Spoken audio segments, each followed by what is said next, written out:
मी समीर पुन्हा बोलतो. मॅडम, असा विषय झाला की आता हे लाडक्या बहिणीचा जो विषय आहे, आज माझ्या हिंगणघाटला, मी वर्धा जिल्हा हिंगणघाट विधानसभेत आहो, माझ्याकडे 200 महिला आल्या. काय झालं, आपण जे केवायसी मध्ये जे आपण ऑनलाईन त्यांना केवायसी करायला सांगितले, त्यामध्ये जे 4-5 प्रश्न दिले होते होय नाहीचे, त्या होय नाही मध्ये काही लोकांचे उत्तर चुकलेले आहेत. त्यामुळे त्यांची केवायसी झाली नसल्यामुळे त्यांचे जे पात्र लाभार्थी आहेत त्या पात्र लाभार्थीच्या खात्यामध्ये पैसे आले नाही या महिन्यात. त्यामुळे प्रचंड रोष आणि अनरेस्ट आहे महिलांच्या मनामध्ये.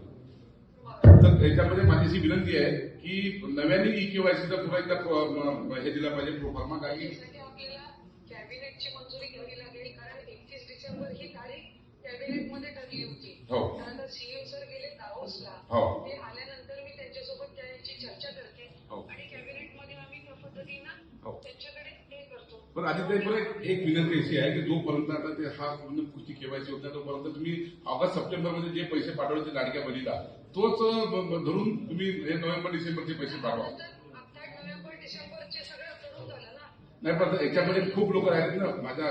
पण त्याच्यासाठी पण आपल्याला सीएम सरांची मान्यता लागेल ना कॅबिनेटमधली. तर ते आम्ही करतो ना. साहेब आता दावोसला गेले.